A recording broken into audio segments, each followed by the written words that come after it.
How's that, brothers and sisters? Okay. Am I supposed to touch this thing? Is it all right? You know, when you told me, is this set up for you, Bob, or for us ordinary people? That's for extraordinary people, so go ahead. But we thought you was extraordinary. That's right. Oh, test brothers and sisters. It is good to see all of you here at our home base, City College. And so in the African tradition, I would say Akwaba, which in the Akan language means welcome. A serious process of opening up this question of reparations for full discussion and disclosure. Opening up an area that we often don't want to deal with. And this is not just the end of a process. This is the continuation of a process. So hopefully, the tall one, our leader, Robert Law, will initiate a series of these gatherings. And actually, we could move it around. Is that the City University is the people's university, and the people are the majority of the people of New York, and the majority of the people of New York are us. That's the first pre-item before we discuss any details of what reparations is all about. That the City University must be open to our people, and if they have a tradition of having it free, then that needs to be considered free for African people, the descendants of the enslaved. Now, if anybody else from Iran and Iraq and from Peru or whatever wants to come and can't make a claim for reparations, then they can keep it minimal tuition. But for African people, based upon our reparations demands, the City University needs to be open to our people. Now, listen,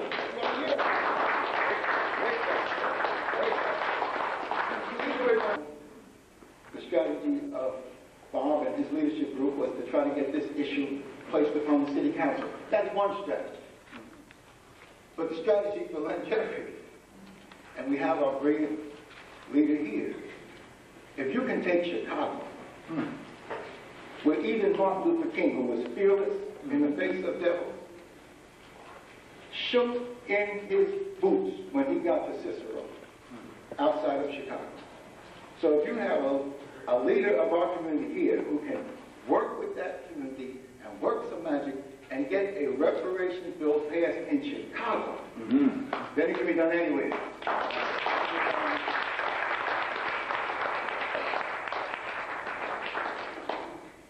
But the bill and the decision by the City Council is not reparations. Reparations is repairing. And you can't wait for white folks to repair you. Why would a slave master, an oppressor, a murderer repair you for what? No way. To continue your enslavement and your devastation? If you're going to be repaired for liberation, that is your destiny. That is your mission, as Vance Malone said. Each generation has to decide what its mission will be, and yours is reparation. You don't even have to decide. It's been decided for you. Dr. John Henry Clark, whose spirit was standing before, decided before you. He left us, leaving us with his last breath. Pan-Africanism or perish, reparations now. That's the spirit of Dr. John Henry Clark. And you don't come into City University without feeling his spirit. In fact, I didn't even get warmed up. But as soon as I saw his spirit come in the door, I said, hey, raise it high, raise it high. And that's Dr. John Henry Clark's widow, Sister Sybil Williams Clark. Let's,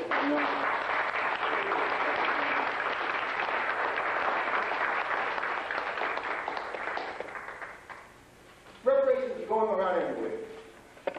Those who initiated it early on, and one of them was a cohort in the revolution of Dr. Ben and Dr. Clark and Professor Scobie, and that was, of all people, Queen Mother Moore. And when I first heard her talk about reparations in California in 1969, it wasn't even reparations, it was reparations. But whatever it was, we knew what she was talking about. Something to heal African people, something to extract out of this society because we put too much in it and we haven't gotten a return. So there have been woven together reparations flows. The Nation of Islam, led by the Honorable Mr. Louis Farrakhan, has a reparations thrust. Akbar Muhammad is their leader in Africa, and he's right in the middle of any reparations issues that take place on the continent. Silas Muhammad is from another branch of what emerged as the Nation of Islam. And he has already established a national organization in which they've gone to the UN. And they have a National Reparations Commission that they're dealing with these issues. I had his brochure just in my hands right here. One of the leading national organizations is in COPRA. And for the last 20 years they have had conferences, reparations, and now working on lawsuits. And their national conference will be in Baton Rouge, June the 20th to the 24th. There is our national organization called ENVA. Some of the representatives are here, hiding in the back. But I got to mention them, otherwise I can't go back to Chicago. I'm the era of Chicago. ENVA, well, You come back. all of them will protect me. But I have to watch out for my buddy, Dr. Conrad Morrell, because he's going to come with the ENVA banner. And so ENVA has been a part of this enormous explosion of reparations. There are revolutionary groups, like December 12th, that have gotten into reparations, heavy into reparations, have been at Geneva, been at the various forums where the reparations issues are, preparing to go to South Africa. Before South Africa, preparatory conference in Geneva. Reparations is all around you. It's not just Randall Robinson, who's produced an outstanding book called The Debt, and is now on the TV programs. Reparations is also a people's movement, and people want to keep it grassroots. I was in Atlanta at Morehouse last Saturday to do what?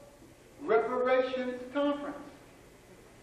And at the Reparations conference, one of the young spirits who was part of the New Black Panther movement was a member of Morehouse.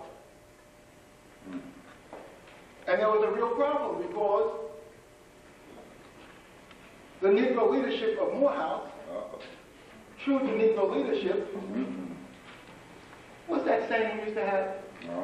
When you're in the big house, and the master's dying, and instead of you elating on it, we sit back, feeling the pain of the master.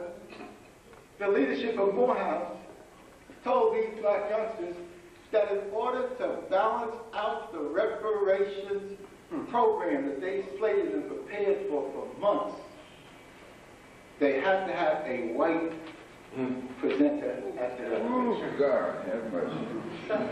Now, this happened when they quietly put me in the picture for the presentation. Bob knows what the replication means, but so he's prepared for that. He had me on his radio and all these programs. But the students probably put me in. But then when Dick Gregory couldn't come for the keynote, they called me and said, Dr. J, we're going to have to raise you up to the keynote. I said, well, I'm ready for anything. How you want to use me? I'm prepared. So when they went to the college and said, Dr. Jeffries is willing to be the keynote, the college started to tremble and shake and came up with a balancing act. Somebody named Professor Biles, B-A-L-S, who's in the political science department at Morehouse, and who's become a reparations expert, was asked to be a part of the program. Well, you know, these African spirits at Morehouse was upset. But the more sophisticated ones didn't know how to handle it. They were asking me for some better. The more grassroots ones, the one representing Dr. Khalid Muhammad, who when they had the opening ceremony with the libation, I was wearing my black robe and had his picture on it. And so he gravitated to me. He said, Dr. Jeffries, I'm glad to see that you're carrying the spirit of Khalid. I said, yeah, he did me. He was my partner. And so this one, when he got to the stage and the podium when they had the student panel, he not only ran